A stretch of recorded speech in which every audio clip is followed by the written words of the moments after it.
By the end of World War II, the world had lost faith in propellers, piston engines, the very things that had carried humanity across oceans, bombed Berlin, and dominated the skies for over 40 years, had reached their physical limits.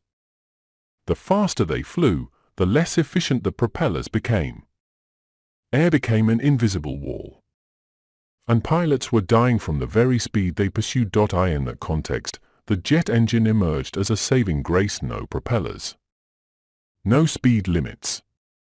No need to understand everything, just fly faster than the enemy. But what nobody said then was white right pointing backhand index. The first jet engines weren't built for safety. A white right pointing backhand index. They were built to win wars, at any cost, and that cost was the lives of test pilots. Early jet engines weren't designed.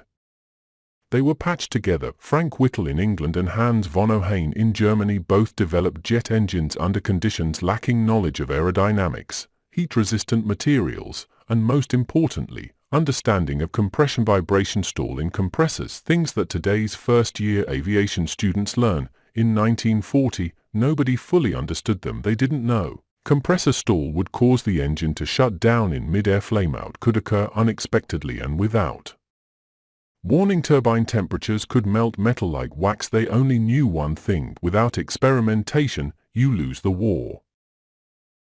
The world's first jet fighter, the Nazi German Me-262, was so fast that the Allies were terrified, but inside it was a technical hell. The Jumo 00 for engine average lifespan, 25 hours. Blade turbine made of poor quality alloy, just accelerating too quickly. Compressor explodes. German test pilots called it a bomb strapped to wings.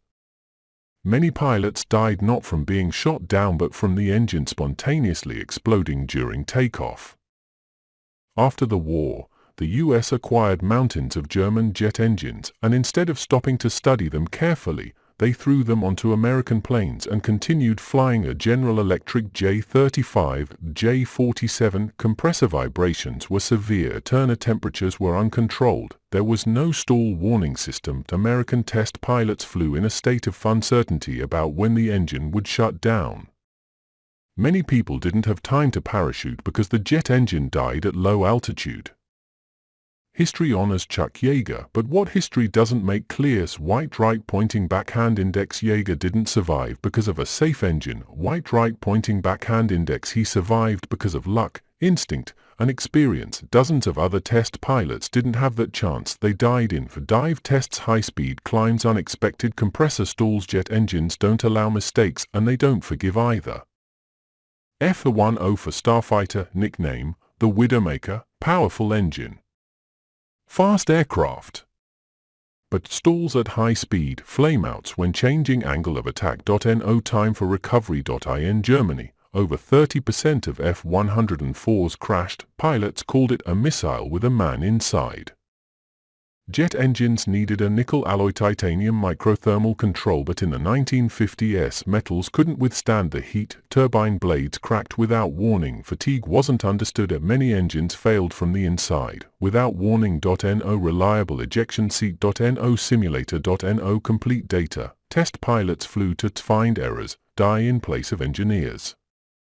Rewrite the limits of human capabilities. Many knew today's flight might be the last. Many accidents. We didn't publicize them. We didn't investigate them publicly. We didn't record names because jet engines were strategic weapons. The truth was buried to protect the program. It took the variable state of vanes afterburner control logic, better metallurgy. Only then did jet engines become less deadly. Safety came from hundreds of previous deaths. Today, jet engines are safer than piston engines, are extremely reliable, but every hour of safe flight today is paid for with the blood of first-generation test pilots. The jet engine is not magic. It is ambition, recklessness, and death accepted as the cost of development. If they had stopped out of fear, white right pointing backhand index, modern aviation would not exist. The explosive truth is this: early jet engines didn't just push aviation forward, they pushed pilots into the grave, and history only remembers those who flew the fastest, not those who died first to pave the way.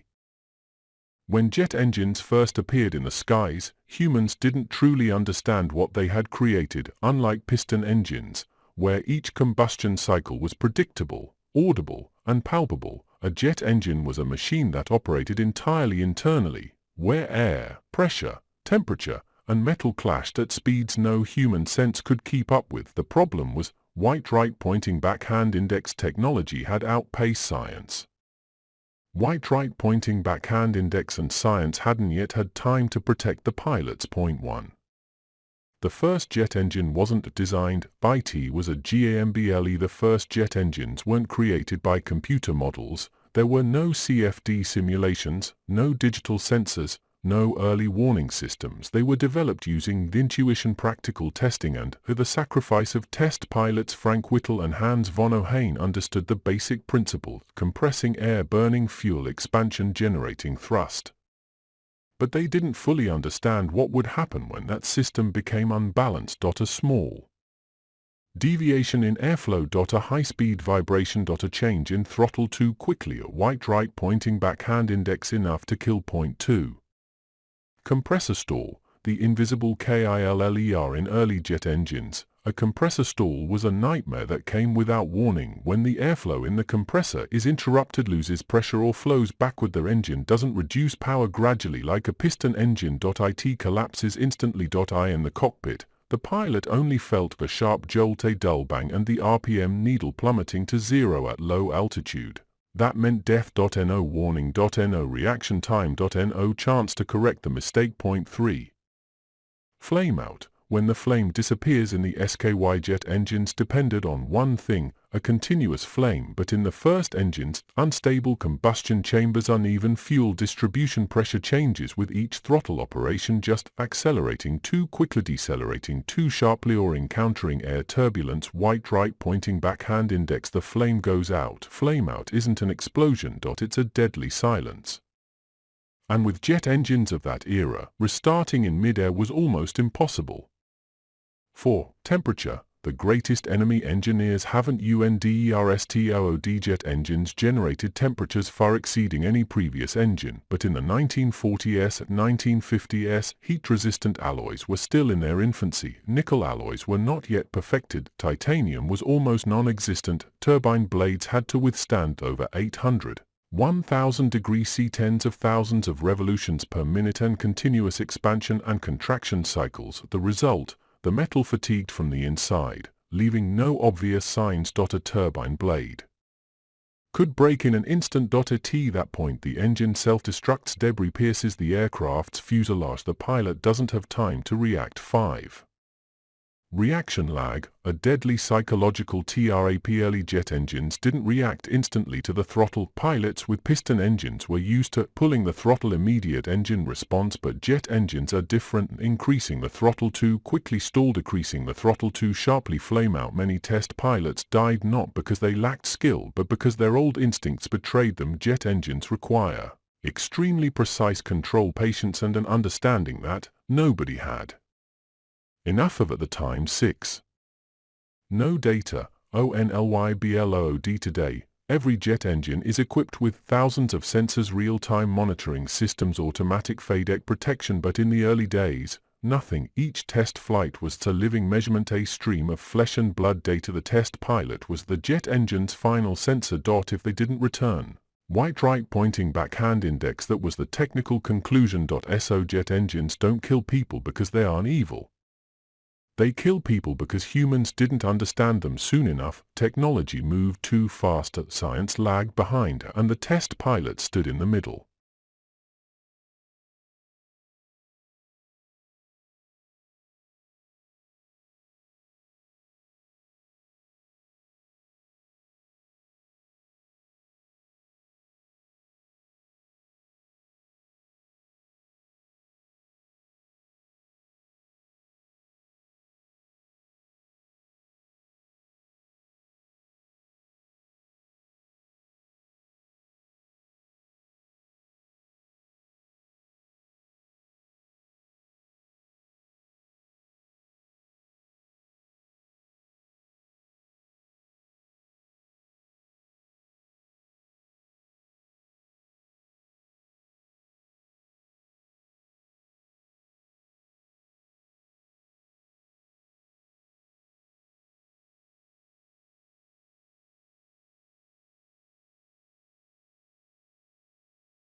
Me-262 and Jumo 004, jet engines born to fail. If you need the clearest proof that jet engines were born before mankind was ready, that name is the Messerschmitt Me-262. In official history, the Me-262 is lauded as the world's first jet fighter, fast, terrifying, ahead of its time, but in the accounts of the Nazi German test pilots who flew it, the Me-262 had another name, Fein Fliegende Sarg, a flying coffin, and the reason wasn't the airframe or the wings. It was located under the wing, the Jumo 00 for engine. Point 1. Jumo 004, a jet engine designed to die. EARLY The Jumo 004 wasn't designed for durability. It was designed to last just long enough for war. The Nazi regime at the time, lack of heat-resistant materials, lack of nickel, cobalt, and chromium, constant bombing, industrial lines destroyed the result, turbine blades made from poor quality steel. Average engine lifespan 20 to 25 hours. Some engines died after only 10 hours of flight. In the modern aviation world, that's unthinkable, but in 1944, it was acceptable. Point 2. Every acceleration is a risk. OFLIFE Jumo 004 is extremely sensitive to throttle. If the pilot increases throttle too quickly, compressor stall, decelerates too sharply, flameout, adjusts throttle incorrectly at high speed, turbine overheats. There are no safety systems. No electronic warnings. No safety limits, only the pilot and the consequences. German test pilots were trained with a cold rule: never slam the throttle. Treat it like a bomb fuse. 3. The engine can kill the pilot immediately during TAKEOFF. Many of the fatal accidents involving the Me-262 did not occur in air combat. These happen during taxiing, during acceleration, for takeoff, during low-altitude climbs. Why? Because Jumo 004 has significant lag, is prone to stalling at low speeds, cannot recover quickly. A low-altitude flameout equals no chance. Many pilots die before they can fight back. Point 4. Turbine melting, death from WITHIN. The temperature inside Jumo 004 exceeds the material's tolerance at that time. Turbine blade deforms, microcracks, breaks without warning. When a blade breaks, it destroys the entire engine. Shards of metal pierce the nacelle. In some cases, they pierce the fuselage. Pilots don't hear the warning, they only see the sky disappear. Point 5.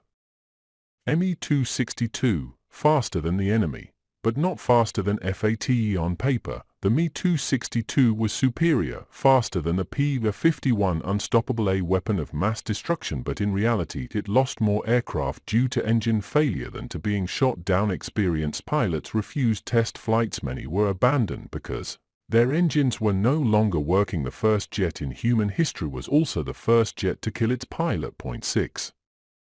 Things history doesn't want. TOREMEMBER. After the war, the Allies acquired Me-262 Jumo 00 for accident records. They knew this engine was dangerous, this design wasn't ready. These deaths weren't random accidents, but they also realized something else: white right pointing backhand index. If Germany did this in desperation, white right pointing backhand index, we could do better, faster, and instead of stopping white right pointing backhand index, they continued flying. THAT Jumo 004 wasn't a failure. It was a warning, ignored an engine ahead of its time, and a machine destined to kill. Me-262 proved that jet engines could change the course of war, but it can also end the life of the person using it.